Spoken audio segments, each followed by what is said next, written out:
Moçada, acreditem, nós chegamos no 10º encontro de 10 encontros sobre Estado e economia brasileira. Um desafio que eu me coloquei como a tentativa de auxiliar algumas pessoas a entender a evolução histórica brasileira, pegando a participação do Estado e da economia nessa evolução. Nós passamos a primeira aula, falamos de Brasil colônia, as bases estruturais da nossa dependência estão lá, monocultura, latifúndio, escravidão, a relação desumana que nós temos com todo cidadão, ser humano que faz trabalho braçal, que vive trabalho braçal, a concentração de riquezas, a concentração de terras. Depois nós passamos pelo Império, pouca coisa mudou, o açúcar é substituído pelo café, a mão de obra escrava pela mão de obra do imigrante, mas a monocultura, o latifúndio, a relação espúria, vergonhosa que temos com quem sua para produzir pão, para produzir trigo, para extrair e assim por diante. Depois invadimos a República Velha e suas oligarquias, e a falta de um projeto nacional. Mas, antes disso, durante o Império, a Era Mauá, na República Velha, surtos de industrialização precários, o positivismo e o café continuam mandando até que vem a crise de 29. E aí vem Vargas. Vargas e sua República Nova. Vargas e sua industrialização e a crise do mundo que incentiva o Brasil a criar um pacto populista, trabalhadores, empresários, burgueses, operários, vão se fechar num projeto autônomo de desenvolvimento. Primeiro, indústria de bens de consumo não duráveis, como tecido, como calçados, nos anos 30, e depois indústria de consumo, a indústria de base, siderurgia, criação da Petrobras, o projeto nacionalista. Falamos bastante a respeito. Depois nós falamos do governo JK e os 50 anos de 5, a política desenvolvimentista, o plano de metas. Agora vai. Presidente Bolsonaro, a Constituição de Brasília, a política rodoviarista, meu. Depois falamos sobre os governos militares.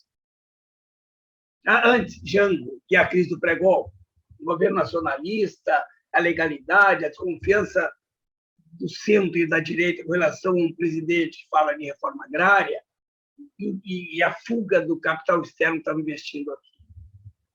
Depois pegamos os governos militares, foi uma aula bastante longa.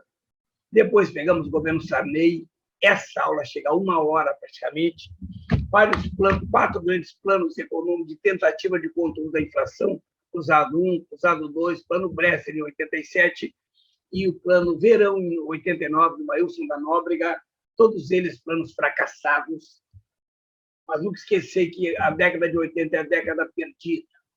A aula passada falamos da implantação do neoliberalismo, Collor e Itamar, principalmente Collor, Itamar nem tanto, mas Collor e a abertura das fronteiras do capital externo, Collor e a tentativa já de privatizar empresas estatais, Collor e o seu impeachment em 92, Collor e o seu deslumbramento do primeiro mundo, Plano Collor, confisco de grana, e veio o Itamar, 2 anos, 1 ano e tanto, substitui, era vice do Collor, e o Plano Real. O plano que estabiliza a moeda, que combate a inflação, o mais bem-sucedido plano. Bem, você deve lembrar que o ministro da Economia, no final do mandato do Itamar Franco, era o senhor Fernando Henrique Cardoso. Ele havia sido ministro da Defesa, um sociólogo da USP, e acabou apresentando para o Brasil o Plano Real. Esse plano de controle e de combate à inflação bem-sucedido, tanto que a inflação cai de 900 e tantos por cento em 94, o ano do plano, o ano da criação da URV, do Plano Real e tal, cai de 900 para 22% em 95, primeiro ano de mandato do FHC. E é sobre esse ano que nós vamos conversar. Ele vai ser eleito na esteira do neoliberalismo, na esteira do Plano Real, do bem-sucedido, do combate à inflação, um choque de administração, um controle dos gastos do Estado. Esse é o discurso. E é eleito disputando contra o senhor Luiz Inácio Lula da Silva, que perde 2 eleições para a FHC, já tinha perdido uma para o Collor, e vai ganhar uma outra eleição aí, ele e José Serra. Mas esse é um papinho que a gente vai levar a seguir aí. Beleza? E é Fernando Henrique Cardoso. É o primeiro implantador do neoliberalismo no Brasil. Ele vai governar por 2 mandatos, de 1995 a 2002. 1º de janeiro de 2003, Lula assumirá. Pega uma inflação que estava na casa de 24,41%, falam em 22%, no primeiro ano de mandato, termina em 22%, e em 2002 ela é de 12%, caiu pela metade. Então, conseguiu controlar a inflação, conseguiu manter o real estável. Alguns méritos, né? Como é que ele vai manter o controle da taxa de inflação com elevadas taxas de juros? Porque se eu coloco elevada taxa de juros, eu inibo o consumo, eu inibo a compra, eu inibo as pessoas irem ao mercado. E vocês lembram que se eu inibo as pessoas a comprarem, eu estou, de certa forma, dentro de alguma limitação, mas eu estou controlando a inflação. Então, esse é um problema enfrentado por FHC. Elevadas taxas de juros que impedem investimentos. E toda vez que tu tiver elevada a taxa de juros, lembra comigo, tu prioriza os rentistas, aqueles que aplicam em papel a ciranda financeira, mais do que os desenvolvimentistas. Outro detalhe, ele vai criar uma grande mudança na legislação que rege o serviço público. Ele vai criar o tal de PDV, Programa de Demissão Voluntária. Ele quer enxugar a máquina pública. Ele é um implementador, embora ele negue, do projeto neoliberal. Lembra o que é o projeto neoliberal? Redução do tamanho do Estado, de preferência o Estado mínimo, liberação de barreiras alfandegárias. Então, isso é o que faz o Fernando Henrique. Mudança, legislação que é de serviço público. Transferência de renda. Já existe uma política de tentar combater a fome.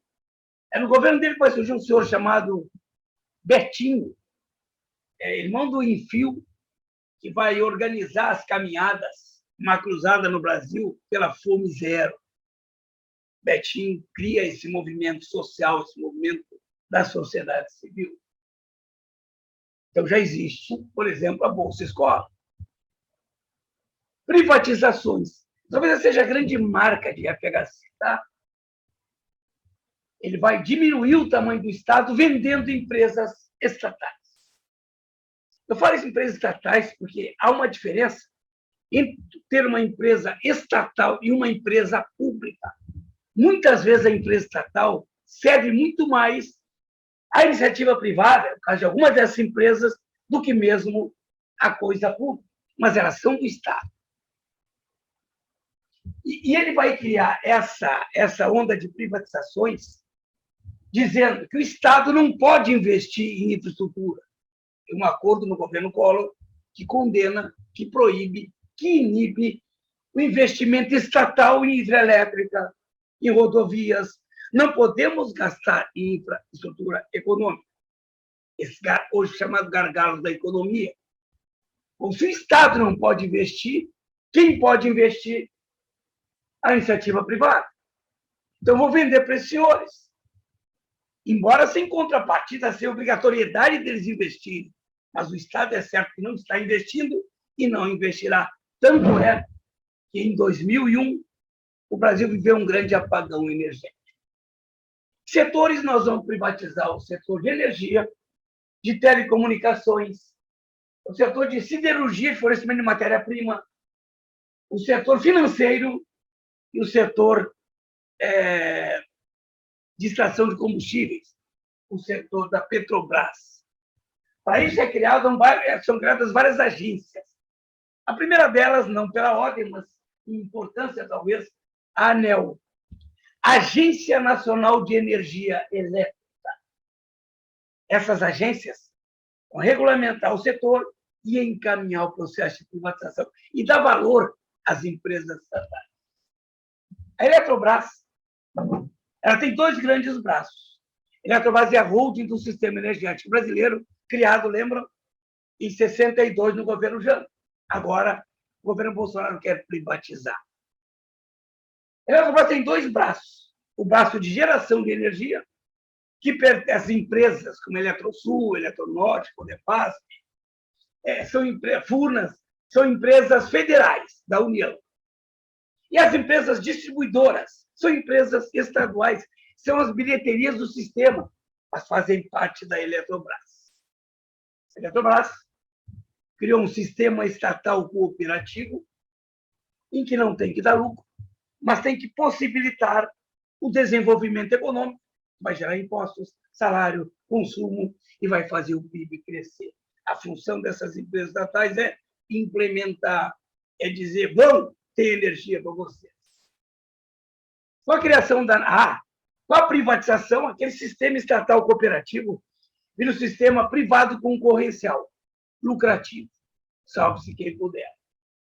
80% dessas empresas estaduais, CE, Celesc, Coelp, Coelba, Light, 80% dessas empresas de distribuição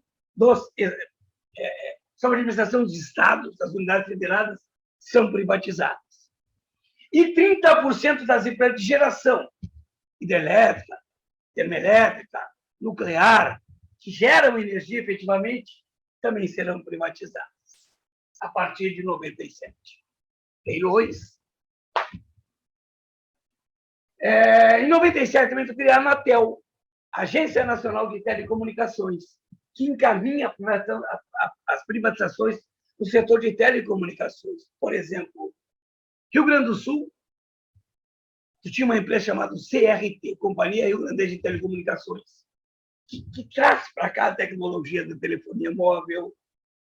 Claro, com dificuldade na ocasião, era muito difícil de conseguir um telefone fixo, uma linha, tinha pessoas que tinham ações da CRT. Era complicado, o Estado já não estava investindo há muito tempo.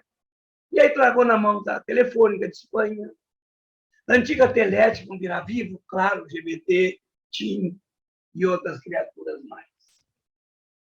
Em 97, tu privatiza a Companhia Siderúrgica Nacional e tu privatiza também a Companhia Vale do Rio Doce, entre outras siderurgias. Empresas criadas por várias estatais que fomentaram, que ajudaram o desenvolvimento econômico do Brasil, agora são empresas privatizadas. Vários bancos estatais, estaduais, na sua maioria, também serão entregues na mão da iniciativa privada. Em 97, a criação da ANP, Agência Nacional do Petróleo. A criação da ANP, ela queria encaminhar a privatização da Petrobras, dizem tantos instruídos, bem informados a respeito. Não deu tempo.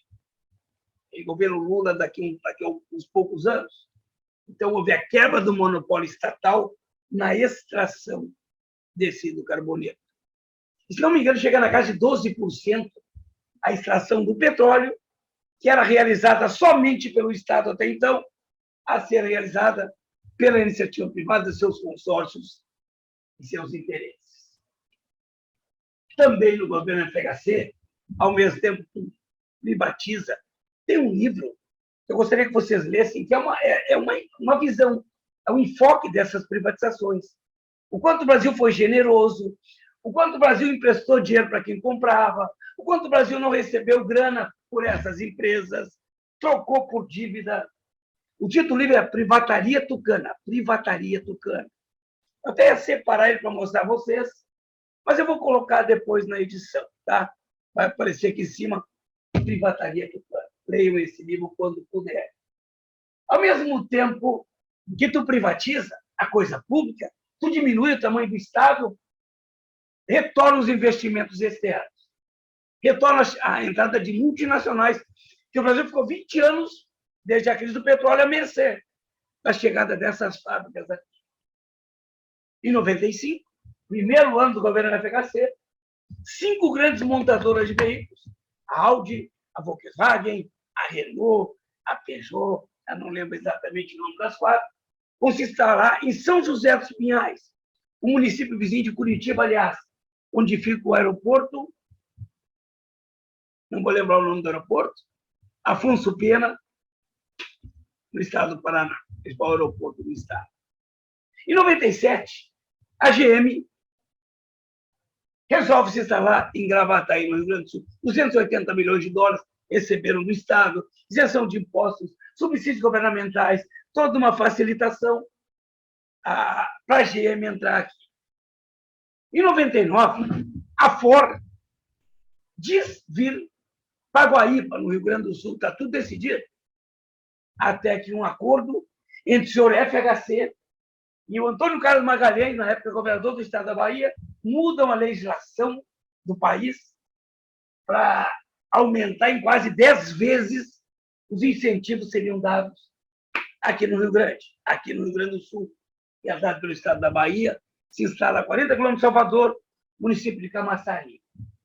E em 1999 também, tu tem a ida da Mitsubishi para o centro do país, portanto, não é faixa litorânea, há um deslocamento das indústrias também, em função de incentivos fiscais. O que faz essas empresas escolherem esses locais, e não a região do ABC Paulista, por exemplo, onde é uma tônica a concentração de montadoras de veículos, é a famosa guerra fiscal. Isenção de impostos, disputa entre governadores estaduais, redução do ICMS, do IPI, do ISS, que é o Imposto Municipal, para poder receber essas criaturas. Então, isso é marcante. É uma época de retorno de investimentos externos e, ao mesmo tempo, de privatização da empresa estatal. O governo FHC vai estar sustentado num grande tripé econômico.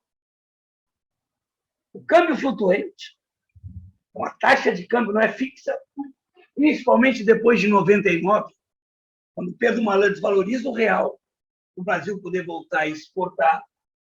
Metas fiscais, sempre uma preocupação, questão dos impostos, e as metas de inflação. Eu diria que, economicamente, foi um governo bem-sucedido. Não foi bem-sucedido na questão da distribuição de renda. Continuou concentrando capital na mão de meia dúzia. Aliás, todos os governos desse país, alguns diminuem essa concentração, mas continuam concentrando na mão de uma elite. Eu coloco aqui que a distribuição de renda pega os 20% mais ricos e vão ter uma renda, esses 20%, 30 vezes maior que os 20% mais pobres. Hoje, lembra, 1% da população brasileira concentra 43% do PIB. Aumentou, agora no período da pandemia, de 45 para 65 o número de bilionários brasileiros, na época de crise. E o Brasil voltou ao mapa da fome. E tu tem 19 milhões de famintos, 14 milhões de desempregados. Essa é a nossa realidade. Dados econômicos, sempre é bom olhar. O Brasil cresceu, em média, 2,42% ao ano, o PIB. Total, um pouco menos de 20%, em 8 anos. Os certos foram 2 mandatos, 19,39%. A renda per capita aumentou 0,87% ao ano. Um total de 8 anos, 7%, 6,99%. Foi crescer a renda per capita. A dívida pública aumentou consideravelmente. A dívida que nós temos com a sociedade, ela vai de 94, era 60 bilhões de dólares, e chega em 2002 em 245 bilhões de dólares. Importante destacar a geopolítica internacional. 3 grandes crises do sistema financeiro mundial acontecem durante esses 8 anos de mandato de FHC. A primeira delas foi em 94, 95, que já era ministro da Fazenda do Itamar Franco, ele assume em 95, a crise do MEC, chamada efeito tequila. Todas elas têm praticamente o mesmo viés, tá? Eu clarei em seguida. A crise asiática, Sudeste Asiático, Hong Kong, Coreia, Tailândia, Indonésia, mas também Japão. E a crise russa, em 97. A crise russa tem a ver com o rublo, a moeda desse país. O que essas crises têm em comum? Elas têm uma desvalorização da moeda local, um crescimento das dívidas externas, a queda das bolsas de valores e, claro, como o mundo está interligado, o mundo é uma grande aldeia global, a crise no Japão e no Sudeste Asiático, a crise na Rússia, a Rússia está entre as 20 maiores economias do mundo, a crise no México, que é um grande NIPS, um grande país industrializado, país periférico, essas crises afetam o mundo. O dinheiro do mundo começa a perder valor. O Brasil vai ter a sua crise em 99. A Bolsa de Valores, a Bovespa, fecha no segundo semestre de 99. Está todo mundo ligado. E as próprias torres gêmeas, né? Os ataques fundamentalistas, terroristas, a alguns símbolos da sociedade norte-americana, colocando aí uns 2, 3 mil mortos, e depois a invasão ao Afeganistão, e depois a Segunda Guerra do Golfo, os Estados Unidos mais uma vez invadiu o Iraque, tudo isso mexe muito com a gente, né? A tentativa de criação da ALCA, que não aconteceu, e os olhos ficaram voltados para o Oriente Médio nessa ocasião. Foi? Maravilha? Isso é FHC. E eu chamo para mostrar para vocês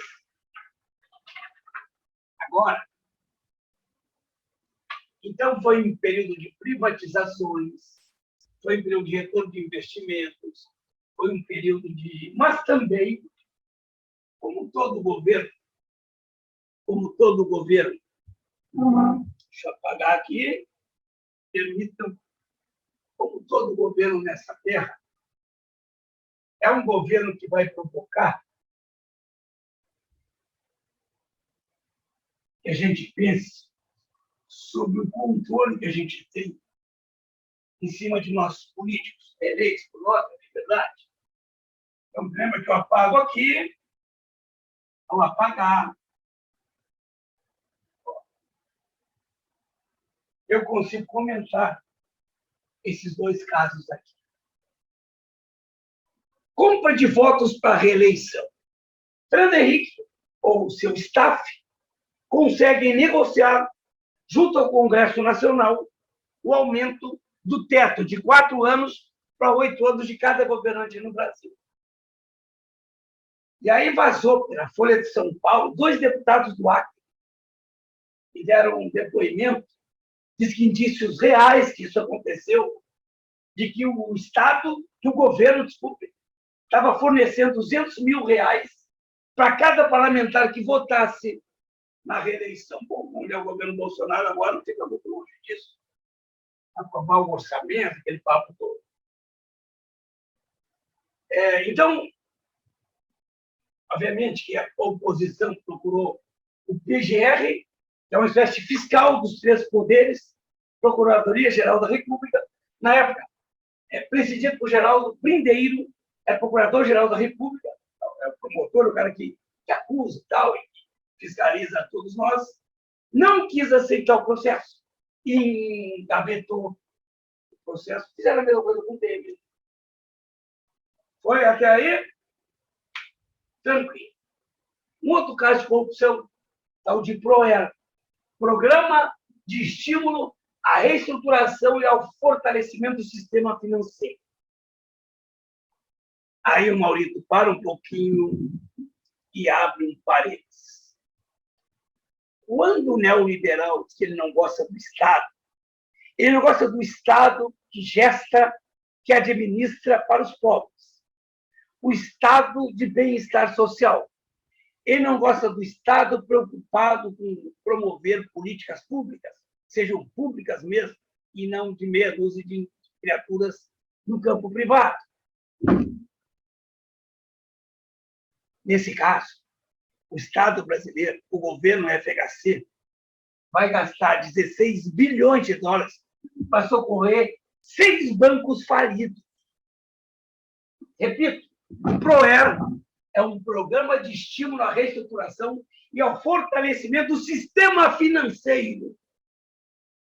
Medida provisória, número 1000, medida provisória do presidente assina, decreto.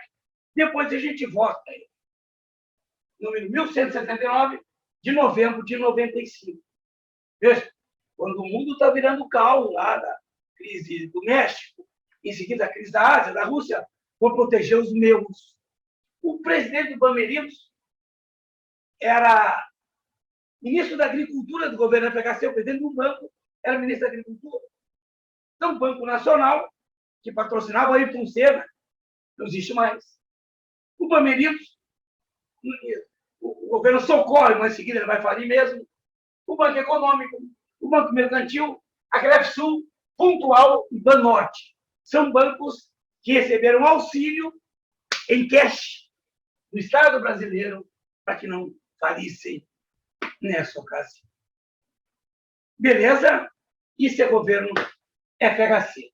Repito, é um governo neoliberal, retorno dos investimentos internacionais.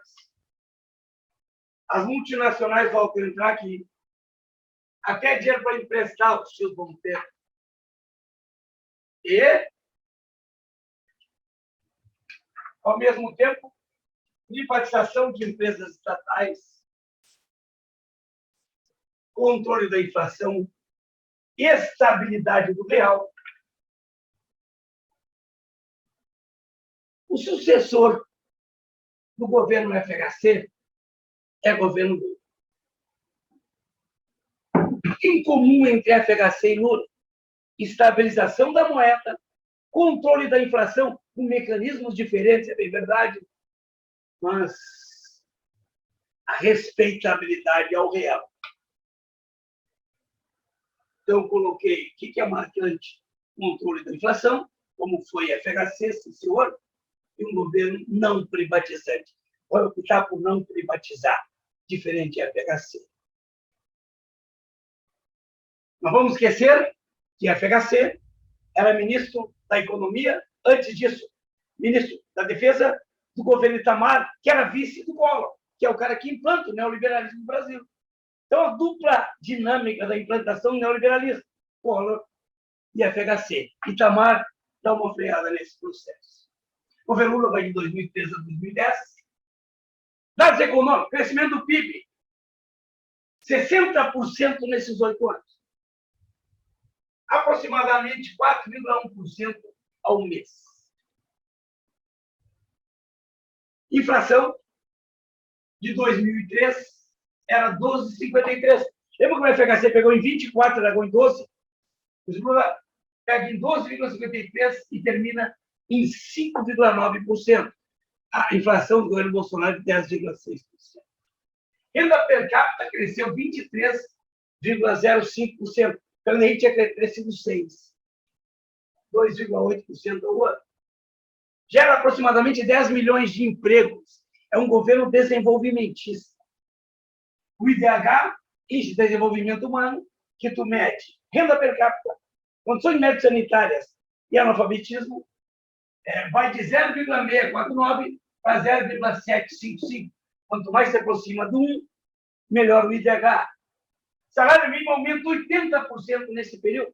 80%. Aumento real. Em 2011, o Brasil ocupa a posição de 6º maior PIB mundial. 6º maior PIB do planeta. O Brasil sai do mapa da fome, da ONU. Bolsa Família, política de distribuição de renda. Beleza? Vamos lá. É muito forte. São fortes essas políticas do Estado do bem-estar social. É significativo. É um período, é necessário colocar esse enfoque, é um período de grande valorização dos commodities, produtos primários, com valor comercial, que tem uma regulamentação internacional, já falamos a respeito. Soja, minério de ferro, petróleo. Tinha um valor. É nesse período que a China passa a ser o principal parceiro comercial brasileiro, a China, hoje, com seu 1,4 bilhão de criaturas, precisa muita comida para esse povo todo. E a geopolítica internacional, a gente vai falar rapidamente da crise de 2008, que é a alternativa encontrada no Brasil, e o quanto o Brasil valorizou as relações bilaterais, relações com os mais pobres, em detrimento da relação estreita e imposta das economias do G7 e do G8. Bem, nesse processo de crescimento da economia, que foi bastante significativo, e também na distribuição de renda, o Brasil sai do mapa da fome da ONU. Não é que o Brasil se retirou. A ONU disse que o Brasil conseguiu combater a fome. Entende? A extrema pobreza. Então, o Lula cria o PAC. O que é o PAC? Programa de Aceleração do Crescimento. O PAC é investimento em infraestrutura. Infraestrutura é energia. Lembra que o Brasil tem um bom tempo sem investir? Tanto que a gente ficou em 2001 nas escuras. Então, infraestrutura, energia, transporte, crédito e financiamento para as pessoas poderem implementar o seu negócio, pagar suas contas. Marco regulatório ambiental, há uma preocupação com a Amazônia, o Pantanal, o Cerrado, a Mata Atlântica, com aquecimento, desoneração tributária e medidas fiscais a longo prazo. Foi em 2007. Eu repito, transporte, energia, telecomunicações, habitação, saneamento. Veio o PAC 2, 3 anos depois, último ano do governo Lula. A Dilma já é ministra da Casa Civil. O primeiro tópico, uma cidade melhor, a questão da mobilidade urbana, o saneamento, o esgoto sanitário, do lixo, comunidade cidadã, da dignidade às pessoas, minha casa, minha vida, um grande problema que o Brasil tem até hoje, que o MTST luta para tentar resolver, problema que envolve o senhor Boulos e outros tantos, que é a questão da moradia. Água e luz para todos, quantos milhões de brasileiros não tinham água nessa ocasião. O transporte e a energia, trabalhar a intermodalidade. Sair, por exemplo, do transporte só do sistema rodoviário, há alguns avanços nesse sentido. Eu vou dar um outro dado para vocês. Em 95, 92% da energia no Brasil era gerada à base de água hidrelétrica. Hoje, isso aqui é de 64%. Houve um crescimento de outros setores, inclusive fontes alternativas. Isso é o PAC. O Brasil vai alinhar os países dos BRICS, Brasil, Rússia, Índia, China e África do Sul. 21% do PIB planetário são esses países. E o governo Lula começa a estreitar relações com o país do Oriente Médio, país da África, em detrimento, sempre que possível, de beijar a mão dos americanos, a União Europeia, embora seja um governo de jogo de cintura, certamente das relações com os países desenvolvidos, industrializados ou não. A crise de 2008, que é uma crise do sistema financeiro, a maior crise depois de 1929. 1929 foi uma crise de superprodução, portanto, de produção, e aqui é uma crise do sistema financeiro. Começaram a financiar imóveis, alguns bancos americanos, entre eles o Lehman Brothers, a qualquer Maurício da vida, qualquer mendigo. Financiaram, venderam, renegociaram, revenderam os imóveis, criaram uma grande bolha, as hipotecas, o sistema imobiliário. Só que a pessoa não tem liquidez, não tem dinheiro. Quando vem o aumento dos imóveis, a pessoa não pode honrar o compromisso e começa a perder, e foi uma quebradeira geral. O Estado americano vai socorrer esses bancos, tipo um ProER, que o governo FHC desenvolveu. Então, botei bolha imobiliária nos Estados Unidos, ali inicia. Faltou liquidez e dinheiro na mão, possibilidade de pegar o dinheiro que é teu. E, portanto, uma crise de investimento no mundo. Essa crise se espalha pela Europa, para formar os PIGs, Portugal, Itália, Irlanda, Grécia, países europeus que começam a dever mais do que seu próprio PIB e não tem dinheiro para investir no Brasil, por exemplo. que o governo brasileiro fez? Primeiro, o governo brasileiro só era uma marolinha, não tinha maiores problemas. Depois viram que era crise, sim. Gerou milhões de desempregados brasileiros, uma depressão econômica. Gerou. O governo Dilma investiu no mercado interno. Aliás, os BRICS eram isso. Reduziu taxa de juros, Estado, através dos bancos estatais, ampliou o prazo de pagamento, criou os consórcios da vida, ou ampliou o consórcio, pode comprar 60 vezes. Reduziu impostos, IPI, por exemplo, é o imposto federal, isenção de impostos, e vendeu muito carro, e vendeu muito eletrodoméstico, e vendeu muitos móveis, até que veio a crise derradeira. As pessoas se endividaram, e aí sentimos também. Por fim, o grande escândalo de corrupção desse governo foi o tal de mensalão. Compra de votos de deputados, Câmara Federal, para votar em projetos do governo que beneficiassem o governo.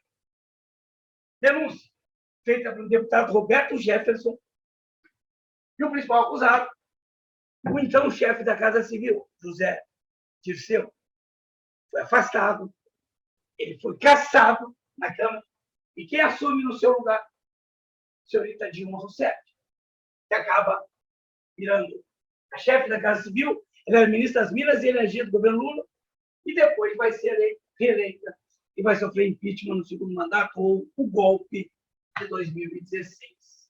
É um governo que mantém a economia sob controle, é um governo que o PIB cresce, é um governo que investe muito na questão social, e o principal carro-chefe dessa política será a tal de Bolsa Família. O Brasil saiu do mapa da fome do mundo. Eu me despeço dizendo, poderia gravar uma aula de Dilma, uma aula de Temer e uma aula desse senhor que aí está, Jair Messias. Mas isso é tão contemporâneo que eu paro no governo Lula. Valeu? Obrigado, moçada. Até a próxima. Nós.